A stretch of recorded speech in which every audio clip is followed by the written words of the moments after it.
আসসালামু আলাইকুম। আজকে আমি তৈরি করে দেখাবো রমজান স্পেশাল মুচমুচে রসালো জিলাপি। এই জিলাপি বানানোর পর 4-5 দিন মচমচে থাকবে। জিলাপি খেতে উপরের ভাগটা ক্রিস্পি, ভিতরে রসালো। খুবই অল্প সময়ের মধ্যে আজকে এই জিলাপিটা বানিয়ে দেখাবো। যে এই জিলাপিটা একবার খাবে সে 4-5টা অনায়াসে এক বসায় খেয়ে ফেলবে।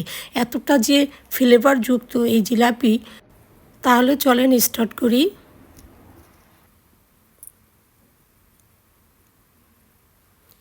প্রথমে আমি এখানে একটি বাটিতে ময়দা নিয়ে নিলাম 1 কাপ, পরিমাণ মতো লবণ দিয়ে দিলাম, আর এখানে চালের গুঁড়া নিয়ে নিলাম 1/3 কাপ পরিমাণ, এবং ঘি দিয়ে দিলাম 1 টেবিল চামচ পরিমাণ।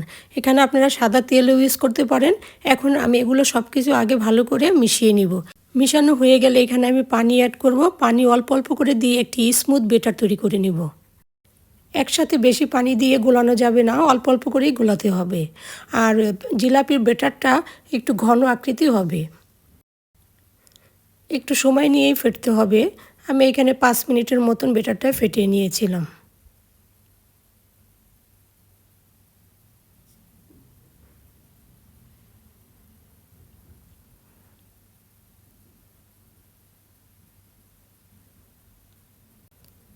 বেটারটা এখনও অনেক ঘন। আমি এর মধ্যে দই দিয়ে দিব। টক দই এখানে ইউজ করেছি 2 টেবিল চামচ। দইটা দিয়ে ফেটলে আরেকটু পাতলা হয়ে যাবে।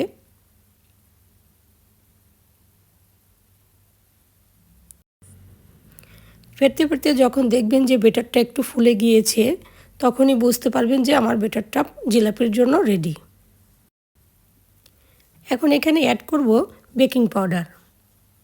বেকিং পাউডার দিয়ে আমি ভালো করে বেটারের সাথে মিশিয়ে নিব। আর একটু ফুড কালার, কয়েক ফোঁটা ফুড কালার এখানে অ্যাড করেছি, অরেঞ্জ ফুড কালার। এখন ভালো করে বেটারের সাথে মিশিয়ে নিব। মিশানো হয়ে গেলে এখন এই বেটারটা আমি 10 মিনিটের জন্য ঢাকনা দিয়ে ঢেকে রেস্টে রেখে দেব। ওইদিকে আমি চিনির শিরা করে নিব। শিরার জন্য এখানে নিয়ে নিলাম চিনি 2 কাপ পরিমাণ। ওই একই কাপ দিয়ে আমি পানি দিয়ে দেব 2 কাপ। এখন এর মধ্যে এলাচ দিয়ে দিব 2টি। আমি মুখটা একটু ছিঁড়ে দিয়েছি, ফ্লেভারটা ভালো আসবে। আর রোজ ওয়াটার দিয়ে দিব 1/2 চা চামচ পরিমাণ। আর এখানে দিয়ে দিব সামান্য পরিমাণ ফুড কালার। এখন ভালো করে সব কিছু আবার মিশিয়ে নিব। এই শিরাটা রেডি করতে বেশি সময় লাগবে না। কয়েকটি বলক আসলেই দেখবেন যে শিরাটা ঘন হতে শুরু করেছে। আর একটু হাতে নিয়ে দেখবেন যখন একটু আঠালো আঠালো ভাব হয়, তখনই বুঝবেন যে আমার শিরাটা রেডি হয়ে গেছে। 1-2 তারের কোনো প্রয়োজন নাই। এর মধ্যে আমি লেবুর রস দিয়ে দিলাম 1 চা চামচ পরিমাণ। লেবুর রসটা দিলে শিরাটা জমাট বেঁধে যাবে না। আর শেষে দিয়ে দিলাম ঘি 1 টেবিল চামচ পরিমাণ। দিয়ে ভালো করে নেড়ে মিশিয়ে নিব। যখন এই শিরার মধ্যে আমি জিলাপিগুলো ভিজাবো, তখন ঘির ফ্লেভারটাও জিলাপিতে ঢুকবে। ঢাকনা দিয়ে ঢেকে দিলাম যাতে ঠান্ডা না হয়ে যায়।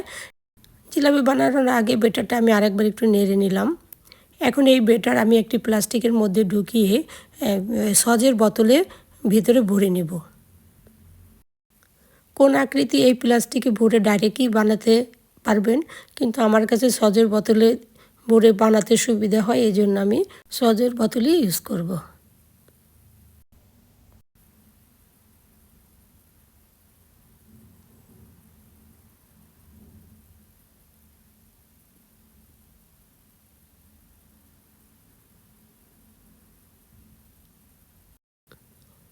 সম্পূর্ণ বেটার আমার একসাথে এটার ভিতরে আটে নাই, তাই আমি এটা রেখে দিলাম, পরে ইউজ করব। এখন জিলাপি বানাতে যাব। জিলাপি বানাতে আমি এখানে একটি কড়াই নিয়ে নিলাম, একটু ছড়ানো টাইপের কড়াই। তো এখানে তেল দিয়ে দিলাম পরিমাণ মতন। প্রথমে একটু বেটার দিয়ে দেখব যে উপরে উঠে আসে কি না। ফুলে উপরে উঠে আসলেই আমি বুঝতে পারবো যে তেলটা পারফেক্টভাবে গরম হয়েছে। এখন আমি জিলাপি শেপে জিলাপি বানিয়ে নিব। যখন এই জিলাপিগুলো ফুলে উপরের দিকে আসবে, তখন চুলার আঁচটা মিডিয়াম করে দিব। এক সাইড হলে সবগুলো আবার উল্টিয়ে দিব।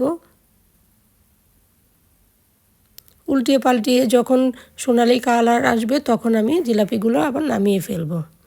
আর জিলাপিগুলো হয়ে গেলে সাথে সাথে নামিয়ে আমি ডাইরেক্ট চিনির শিরার ভিতরে দিয়ে দিব। জিলাপি সম্পূর্ণ গরম অবস্থায় আপনার শিরার ভিতরে দিতে হবে, এতে করে তাড়াতাড়ি শিরাটা জিলাপির ভিতরে ঢুকে যায়। শিরাটাও একটু গরম থাকতে হবে আর জিলাপিটাও গরম থাকতে হবে, তাহলে সাথে সাথে জিলাপির মধ্যে শিরাটা ঢুকে যাবে। একইভাবে আমি আরেক ব্যাচ জিলাপি বানিয়ে নিলাম। এই জিলাপির প্যাঁচটা আপনারা একটু বাঁকাতারা হলেও কোনো সমস্যা নাই।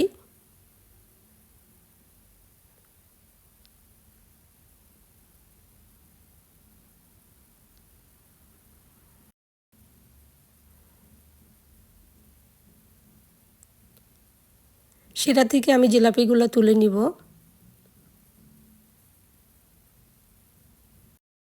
একইভাবে বাকি জিলাপিগুলোও আমি ভেজে শিরায় ডুবিয়ে তুলে নিব।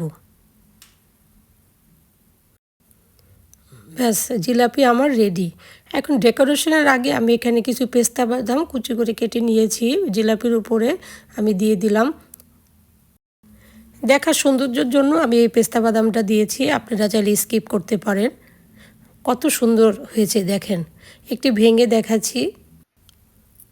আশা করি আজকের এই জিলাপি রেসিপিটি সবার কাছে ভালো লেগেছে। এই রমজান মাসে ইফতারিতে দোকান থেকে কিনে খাওয়ার কোনো প্রয়োজন নেই, ঘরে খুব সহজভাবে বানিয়ে খেতে পারবেন। আর এই জিলাপি একদিন বানালে আপনি 4-5 দিন ইউজ করতে পারবেন, কোনো রকম নরম হবে না।